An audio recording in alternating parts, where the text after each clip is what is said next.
ಭಾರತದ ಏಕತೆ, ಖಂಡನೆ ಮತ್ತು ಪ್ರಜಾಪ್ರಭುತ್ವದ ರಕ್ಷಣೆಗೆ ಸಂವಿಧಾನವೇ ರಕ್ಷಾ ಕವಚವಾಗಿದೆ ಎಂದು ಮೈಸೂರಿನ ಉರಲಿಂಗ ವೆದ್ದಿ ಮಠದ ಜ್ಞಾನಪ್ರಕಾಶ ಸ್ವಾಮೀಜಿ ಹೇಳಿದರು.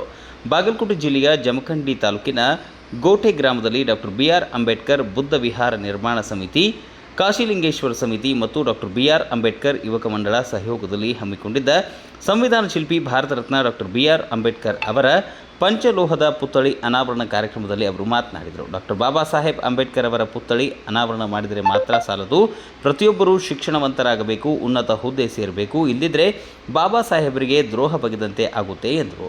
ಪ್ರತಿಯೊಂದು ಊರು ಗ್ರಾಮಗಳ ಯುವಕರು IAS, KS, IPSನಂತಹ ಉನ್ನತ ಹುದ್ದೆಗಳನ್ನು ತಲುಪುವ ಗುರಿ ಹೊಂದಬೇಕು.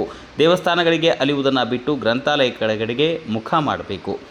ಯಾವ ದೇವರು ನಿಮಗೆ ನೇರವಾಗಿ ಅಭಿವೃದ್ಧಿ ನೀಡಲಾರ. ನೀವು ಶಿಕ್ಷಣವಂತರಾದರೆ ರಾಜಕೀಯವಾಗಿ, ಆರ್ಥಿಕವಾಗಿ ಬೆಳಗಲು ಸಾಧ್ಯ. ಯುವಜನತೆ ಬಾಬಾ ಸಾಹೇಬರ ಬದುಕಿನ ಆದರ್ಶಗಳನ್ನು ಅಳವಡಿಸಿಕೊಳ್ಳಬೇಕು. ಶಿಕ್ಷಣ ಮತ್ತು ಜ್ಞಾನ ಸಂಪಾದನೆಯತ್ತ ಹೆಚ್ಚಿನ ಗಮನ ಹರಿಸಬೇಕು ಎಂದು ಕರೆ ನೀಡಿದರು. ಬಾಬಾ ಸಾಹೇಬರ ಪುತ್ಥಳಿಯನ್ನು ನೀವು ಇಲ್ಲಿ ಅನಾವರಣ ಮಾಡಿ ಅಂಬೇಡ್ಕರ್ ಅವರನ್ನು ಓದ್ಕೊಂಡಿಲ್ಲ ನೀವು ಅಂದ್ರೆ ನಿಮ್ಮಂತ ನೀಚರು, ನಿಮ್ಮಂತ ದುಷ್ಟರು, ನಿಮ್ಮಂತ ಭ್ರಷ್ಟರು ಯಾಕೆ ಕೊಡಬೇಕು ತಾಯಿ ಹೊಟ್ಟೆಲಿ? ತಾಯಿ ಹೊಟ್ಟೆಲಿ ಯಾಕೆ ಕೊಡಬೇಕು? ಸ್ವಾಭಿಮಾನ ಮತ್ತು ಘನತೆಯ ಬದುಕನ್ನು ನಿಮ್ಮ ಕೈಲಿ ಕಟ್ಕೊಳ್ಳಕ್ಕಾಗಿಲ್ಲ ಅಂದ್ರೆ ತಾಯಿ ಹೊಟ್ಟೆಲೆ ಸಾಯಿ ಅಂದ್ರು ಅಂಬೇಡ್ಕರ್. ಯಾಕೆ ಬೇಕು? ಅಂಬೇಡ್ಕರ್ ಮೂರ್ತಿಗಳನ್ನ ಬೀದಿ ಬೀದಿಯಲ್ಲಿ ಕೂರಿಸತಕ್ಕಂಥದ್ದು ಪಕ್ಕ ಮನುವಾದ. ಅಂಬೇಡ್ಕರ್ ಮೂರ್ತಿಗಳಲ್ಲಿಲ್ಲ, ಅಂಬೇಡ್ಕರ್ ಪುತ್ಥಳಿಯಲ್ಲಿಲ್ಲ, ಅಂಬೇಡ್ಕರ್ ಪುಸ್ತಕದಲ್ಲಿ ಜೀವಂತವಾಗಿದ್ದಾರೆ. ಅಂಬೇಡ್ಕರ್ ಮೆರವಣಿಗೆಯಲ್ಲಿಲ್ಲ, ಅಂಬೇಡ್ಕರ್ ಬರವಣಿಗೆಯಲ್ಲಿ ಜೀವಂತವಾಗಿದ್ದಾರೆ. ನೀವು ಬರವಣಿಗೆ ಕಡೆ ಮುಖ ಮಾಡ್ತಿದ್ದೀರೋ ಇಲ್ಲ ಮೆರವಣಿಗೆ ಕಡೆ ಮುಖ ಮಾಡ್ತಿದ್ದೀರೋ? ಯಾವ ಕಡೆ ಮುಖ ಮಾಡ್ತಿದ್ದೀರೋ ನೀವು? ಪುತ್ಥಳಿ ಕಡೆ ಮುಖ ಮಾಡ್ತಿದ್ದೀರೋ ಅಲ್ಲ ಪುಸ್ತಕ ತೆಗೆದು ನೋಡ್ತಾ ಇದ್ದೀರೋ? ಅಂಬೇಡ್ಕರ್ ಅಂದ್ರೆ ಏನು? ಇದು ಅತ್ಯಂತ ಅಪಾಯ, ಅತ್ಯಂತ ಅಪಾಯ ಇದು. ಅಂಬೇಡ್ಕರ್ SLCನ ಎಷ್ಟೇ ಇಶ್ಯೂ ಪಾಸ್ ಮಾಡಿರತಕ್ಕಂತ ಮಾಹಿತಿ ನಿಮಗೆ ಗೊತ್ತಿಲ್ಲ ಅಂದಮೇಲೆ ಯಾಕೆ ಇಲ್ಲಿ ಇಷ್ಟು ಲಕ್ಷ ಇಲ್ಲ? ಎಷ್ಟು ಲಕ್ಷ ಆಗಿದೆ ಅದ್ರಿ ಖರ್ಚು? ಎಷ್ಟು ಲಕ್ಷ ಆಗಿದೆ? 25 ಲಕ್ಷ ಖರ್ಚು ಮಾಡಿ ನೀವು ಸ್ಟ್ಯಾಚ್ಯೂ ಮಾಡಿಸಿ 25 ಜನ ಎದ್ದಿದ್ಕೊಂಡು ಸ್ವಾಮಿ ನಾನು 5 ಜನ PhD ಮಾಡಿದೀವಿ, 2 ಡಿಗ್ರಿ ಮಾಡಿದೀವಿ, MSc ಮಾಡಿದೀವಿ, ಬ್ಯಾರಿಸ್ಟರ್ ಆಗಿದ್ದೀವಿ, ಲಾ ಮಾಡ್ತಾ ಇದೀವಿ ಅಂತಕ್ಕಂಥವ್ರು ಎದ್ದು ಕೈ ಎತ್ತಿ ನೀವು ಹೇಳಲಿಲ್ಲ ಅಂದ್ರೆ ಯಾರಿಗ ಅವಮಾನ?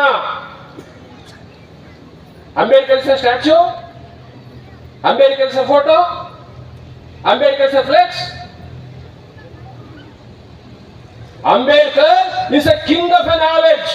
ಅಂಬೇಡ್ಕರ್ ಜಗತ್ತಿನ ಮಹಾದೊಡ್ಡ ಜ್ಞಾನಿ. ಹಿಂದೆನೂ ಹುಟ್ಟಲ್ಲ, ಮುಂದೆನೂ ಯಾರು ಹುಟ್ಟಲ್ಲ ಅಂಬೇಡ್ಕರ್ ಅಂತ ಜ್ಞಾನಿ. ಅಂತ ಮಹಾದೊಡ್ಡ ಜ್ಞಾನಿ ಬಾಬಾ ಸಾಹೇಬ್ ಅಂಬೇಡ್ಕರ್.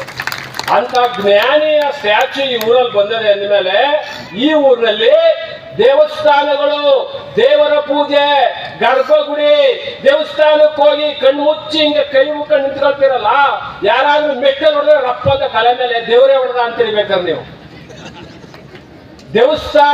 ದೇವಸ್ಥಾನದ ಗರ್ಭಗುಡಿ ಹೋಗಿ ದೇವರ ಹತ್ರ ಕೈ ಮುಖ ನಿಂತ್ಕೊಳ್ಳೋ ನೀವು ಗ್ರಂಥಾಲಯಕ್ಕೆ ಹೋದ್ರೆ ನಿಮ್ಮ ಕಣ್ಣು ತೆರೀತವೆ, ದೇವಾಲಯಕ್ಕೆ ಹೋದ್ರೆ ನಿಮ್ಮ ಕಣ್ಣು ಮುಚ್ತವೆ.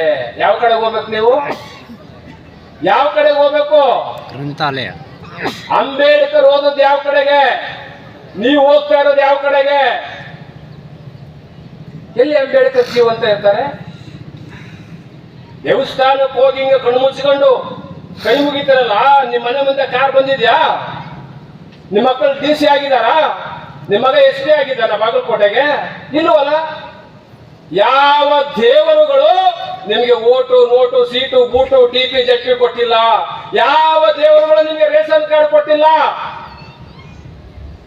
ನಿಮ್ಮೆಲ್ಲ ಓಟು, ನೋಟು, ಬೂಟು, ಶೂಟ್ ಇವತ್ತೇನು ಬಳೆ ಹಾಕೊಂಡು, ಸರ ಹಾಕೊಂಡು, ಚಿನ್ನ ಕಿವಿಲ್ ಹಾಕೊಂಡಿದ್ದೀರಲ್ಲ, ಇದೆಲ್ಲವನ್ನ ಕೊಟ್ಟಿರ್ತಕ್ಕಂಥದ್ದು ಬಾಬಾ ಸಾಹೇಬ್ ಅಂಬೇಡ್ಕರ್ ಭಿಕ್ಷೆಯಿಂದ ನೀವು ಎಲ್ಲ ಮಾಡ್ತಾ ಇರ್ತಕ್ಕಂಥದ್ದು.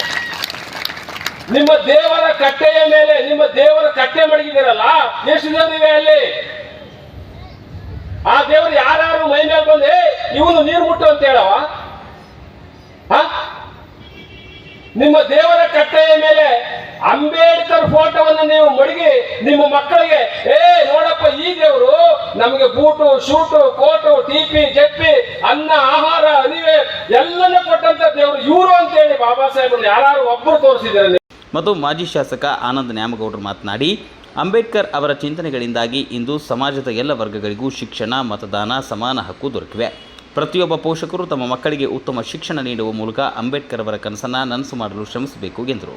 ಗೋಪಾಲ್ ಸರ್ ಅವರೇ, ಕಾರ್ಯಕ್ರಮದ ವೇದಿಕೆ ಮೇಲೆ ಆಸೀನರಾಗಿರ್ತಕ್ಕಂಥ ಅಧಿಕಾರಿಗಳು, ಕಾರಣ 2017ರಲ್ಲಿ ತಂದೆಯವರಾದ ದಿವಂಗತ ಸಿದ್ದು ನ್ಯಾಮಗೌಡರು ಈ ಗ್ರಾಮದಲ್ಲಿ ಬಾಬಾ ಸಾಹೇಬ್ ಅಂಬೇಡ್ಕರ್ ಅವರ ಒಂದು ಸ್ಟ್ಯಾಚ್ಯೂ ಆಗಬೇಕು, ಸರ್ಕಲ್ ಆಗಬೇಕು ಅಂಥೇಳಿ ಅವತ್ತಿನ ಕಾಲದಲ್ಲಿ ಅಡಿಗಲ್ಲನ್ನು ಮಾಡಿ ಹೋಗಿರ್ತಕ್ಕಂಥದ್ದು ಇವತ್ತು ನಮ್ಮ ಅಧ್ಯಕ್ಷತೆಯಲ್ಲಿ ಆ ಸರ್ಕಲ್ ಉದ್ಘಾಟನೆ ಆಗ್ತಾ ಇದೆ ಅಂತ ಹೇಳಿದ್ರೆ ಅತ್ಯಂತ ಸಂತೋಷ ಪಡುವಂಥ ಕಾರ್ಯಕ್ರಮ ಅಂತ ನಾನು ಹೇಳಲಿಕ್ಕೆ ಬಯಸ್ತೇನೆ. ಜಮಖಂಡಿಯಲ್ಲೂ ಕೂಡ ಪೂಜ್ಯ ಜಮಖಂಡಿಯಲ್ಲೂ ಕೂಡ ಬಾಬಾ ಸಾಹೇಬ್ ಅಂಬೇಡ್ಕರ್ ಅವರ ಒಂದು ಸರ್ಕಲ್ ನಿರ್ಮಾಣ ಆಗಿದೆ. ಜಮಖಂಡಿಯಲ್ಲಿ ಬಾಬಾ ಸಾಹೇಬ್ ಅಂಬೇಡ್ಕರ್ ಅವರ ಸರ್ಕಲ್ ನಿರ್ಮಾಣ ಆಗಬೇಕಾಗಿದ್ರೆ ಅವತ್ತಿನ ಕಾಲದಲ್ಲಿ ಸಿದ್ದು ನ್ಯಾಮಗೌಡರು ಕೇಂದ್ರ ಸಚಿವರಾಗಿದ್ದರು. ಸನ್ಮಾನ್ಯ ಜಾಫರ್ ಶರೀಫ್ ಅವರನ್ನ ಜಮಖಂಡಿ ಕರೆಸಿ ಬಾಬಾ ಸಾಹೇಬ್ ಅಂಬೇಡ್ಕರ್ ಅವರ ಸರ್ಕಲ್ ಅನ್ನು ನಿರ್ಮಾಣ ಮಾಡ್ತಕ್ಕಂಥ ಕಾರ್ಯ ಅವತ್ತು ಸಿದ್ದು ನ್ಯಾಮಗೌಡರು ಮಾಡಿದ್ದನ್ನೇ ಇವತ್ತು ಕೂಡ ನಾನು ನೆನಪಿಸ್ಕೊಳ್ಳಿಕ್ಕೆ ಬಯಸ್ತೇನೆ. ಕಳೆದ ಬಾರಿ ನಾನು ಶಾಸಕನಾಗಿ ತಮ್ಮ ಸೇವೆಯನ್ನು ಸಲ್ಲಿಸ್ತಕ್ಕಂಥ ಸಂದರ್ಭದೊಳಗೆ ಜಮಖಂಡಿಯಲ್ಲಿರುವಂಥ ಬಾಬಾ ಸಾಹೇಬ್ ಅಂಬೇಡ್ಕರ್ ಅವರ ಸ್ಟ್ಯಾಚ್ಯೂ ಸರ್ಕಲ್ ಏನಿತ್ತು ಬಹಳ ಸಣ್ಣದಾಗಿತ್ತು. ಅದನ್ನ ಇನ್ನಷ್ಟು ಅಗಲ್ ಮಾಡಬೇಕು. ಜಯಂತಿ ಕಾರ್ಯಕ್ರಮಗಳು ಬಂದಾಗ ಒಂದು 10-20 ಜನ ಸರ್ಕಲ್ ಮೇಲೆ ಹತ್ತಿ ಬಾಬಾ ಸಾಹೇಬ್ ಅಂಬೇಡ್ಕರ್ ಅವರ ಒಂದು ಸ್ಟ್ಯಾಚ್ಯೂಗೆ ಒಂದು ನಮನ ಸಲ್ಲಿಸಲಿಕ್ಕೆ ಅವಕಾಶ ಮಾಡಿಕೊಡ್ಬೇಕು ಅಂಥೇಳಿ ಆ ಒಂದು ಸರ್ಕಲ್ ಅನ್ನು ನವೀಕರಣ ಮಾಡ್ತಕ್ಕಂಥ ಕಾರ್ಯವನ್ನು ಕೂಡ ನಮ್ಮ ಕಾಲದಲ್ಲಿ ನಡೆದಿದ್ದು ಕೂಡ ಅತ್ಯಂತ ಸಂತೋಷದ ಸಂಗತಿ ಅಂತ ನಾನು ಈ ಸಂದರ್ಭದಲ್ಲಿ ಹೇಳಲಿಕ್ಕೆ ಬಯಸ್ತೇನೆ. ಇವತ್ತು ಬಾಬಾ ಸಾಹೇಬ್ ಅಂಬೇಡ್ಕರ್ ಅವರ ಸ್ಟ್ಯಾಚ್ಯೂನ್ನ ಗೋಟೇರಿ ಗ್ರಾಮದಲ್ಲಿ ಅನೇಕ ಸ್ನೇಹಿತರು, ಗ್ರಾಮದ ಹಿರಿಯರು ಎಲ್ಲರೂ ಸೇರಿ ಇವತ್ತು ಆ ಕಾರ್ಯವನ್ನು ಮಾಡಿದ್ದೇವೆ. ಅದು ಅಂಬೇಡ್ಕರ್ ಅವರ ಸ್ಟ್ಯಾಚ್ಯೂ ನೋಡಿದಾಗ ನಾವು ಏನು ಮಾಡಬೇಕು ಅನ್ನೋದನ್ನು ನಾವೆಲ್ಲರೂ ಕೂಡ ಅರ್ಥ ಮಾಡ್ಕೊಳ್ಬೇಕು. ಈಗಾಗಲೇ ನಮ್ಮ ಗೋಪಾಲ್ ಸರ್ ಅವರು ಬಹಳಷ್ಟು ಮನಮುಟ್ಟುವಂಗೆ ಮಾತನಾಡಿದರು. ಬಾಬಾ ಸಾಹೇಬ್ ಅಂಬೇಡ್ಕರ್ ಅವರ ಚಿಂತನೆಗಳು ನಮಗೆ ಕೊಟ್ಟಿರ್ತಕ್ಕಂಥ ಒಂದು ಶಕ್ತಿ ನೀವು ಅರ್ಥ ಮಾಡ್ಕೊಳ್ರಿ. ಸಂವಿಧಾನಕ್ಕಿಂತ ಪೂರ್ವದಲ್ಲಿ ನಮ್ಗೆ ಯಾರಿಗೂ ಮತದಾನ ಮಾಡುವಂಥ ಅವಕಾಶ ಇರಲಿಲ್ಲ, ಶಿಕ್ಷಣ ಪಡ್ಕೊಳ್ಳುವಂಥ ಅವಕಾಶ ಇರಲಿಲ್ಲ. ಸ್ವತಃ ಬಾಬಾ ಸಾಹೇಬ್ ಅಂಬೇಡ್ಕರ್ ಅವರು ಶಾಲೆಗೆ ಹೋಗಿ ಶಿಕ್ಷಣ ಪಡ್ಕೊಳ್ಳಿಕ್ಕೆ ಅವಕಾಶ ಇರಲಿಲ್ಲ.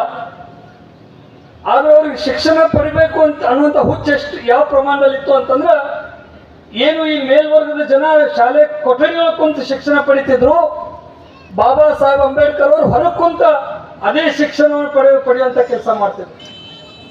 ಅವತ್ತು ಸಾಕಷ್ಟು ಅವಮಾನಗಳನ್ನ ಎದುರಿಸ್ತಕ್ಕಂಥವ್ರು.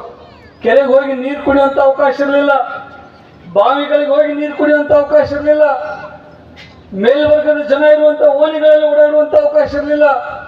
ಅಂಥ ಕಾಲದಲ್ಲಿ ಬಾಬಾ ಸಾಹೇಬ್ ಅಂಬೇಡ್ಕರ್ ಅವರ ಹೆತ್ತಂದರು, ತಂದೆ ತಾಯಂದಿರು ಅವರಿಗೆ ಶಿಕ್ಷಣ ಕೊಡುವಂಥ ಕೆಲಸ ಮಾಡಿದ್ರಲ್ಲ, ಇವತ್ತು ಅದರ ಪರಿಣಾಮ ಈ ದೇಶಕ್ಕೆ ಒಂದು ಶ್ರೇಷ್ಠವಾದಂಥ ಸಂವಿಧಾನವನ್ನು ಸಿಗಲಿಕ್ಕೆ ಸಾಧ್ಯ ಆಗಿದೆ ಅಂತಕ್ಕಂಥ ಮಾತನ್ನು ಈ ಸಂದರ್ಭದಲ್ಲಿ ಹೇಳಿಕ್ಕೆ ಬಯಸ್ತೀನಿ. ಬೆಳಗಾವಿ ವಲಯದ ಅಬಕಾರಿ ಆಯುಕ್ತ ಫಕೀರಪ್ಪ ಚಲವಾದಿ ಮಾತನಾಡಿ, ಜಾತಿ ನಿರ್ಮೂಲನೆ, ಸಮಾನತೆ, ಸಾಮಾಜಿಕ ನ್ಯಾಯ ಹಾಗೂ ಸಂವಿಧಾನ ಮೌಲ್ಯಗಳನ್ನು ಬಲಪಡಿಸುವುದು ಅಂಬೇಡ್ಕರ್ ಅವರ ಪ್ರಮುಖ ಆಶಯವಾಗಿತ್ತು. ಶಿಕ್ಷಣ, ಸಂಘಟನೆ ಮತ್ತು ಹೋರಾಟ ಎಂಬ ಅವರ ಸಂದೇಶವನ್ನು ಪ್ರತಿಯೊಬ್ಬರು ಜೀವನದಲ್ಲಿ ಅಳವಡಿಸಿಕೊಳ್ಬೇಕು ಎಂದು ಹೇಳಿದರು. ಈ ಕಾರ್ಯಕ್ರಮದಲ್ಲಿ ಪ್ರಾಸ್ತಾವಿಕವಾಗಿ ಮಾತನಾಡಿದರು ಸಿದ್ಧಾರ್ಥ್ ಡಿ ಚಿಮ್ಮಾಯಿ ಇದ್ದಾಯಿ. ಅವರು ಅಂಬೇಡ್ಕರ್ ಗೀತೆ ಹಾಡಿ ಸಂವಿಧಾನ ಪೀಠಿಕೆಯನ್ನು ಬೋಧಿಸಿದರು. ವೇದಿಕೆಯಲ್ಲಿ ಅರ್ಜುನ್ ದಳವಾಯಿ, ಕಾಲೇಜು ಪ್ರಾಂಶುಪಾಲ ಎಸ್.ಎಂ. ಹಾದಿಮನಿ ಸೇರಿದಂತೆ ವಿವಿಧ ಸಂಘಟನೆ ಮುಖಂಡರು, ಗ್ರಾಮಸ್ಥರು ಹಾಗೂ ಅಂಬೇಡ್ಕರ್ ಅಭಿಮಾನಿಗಳು ಉಪಸ್ಥಿತರಿದ್ದರು. ವರದಿ ಉದಯ್ ಹೊಸ್ಮನಿ, ಕೆಎಂಎಂ ನ್ಯೂಸ್, ಜಮಖಂಡಿ.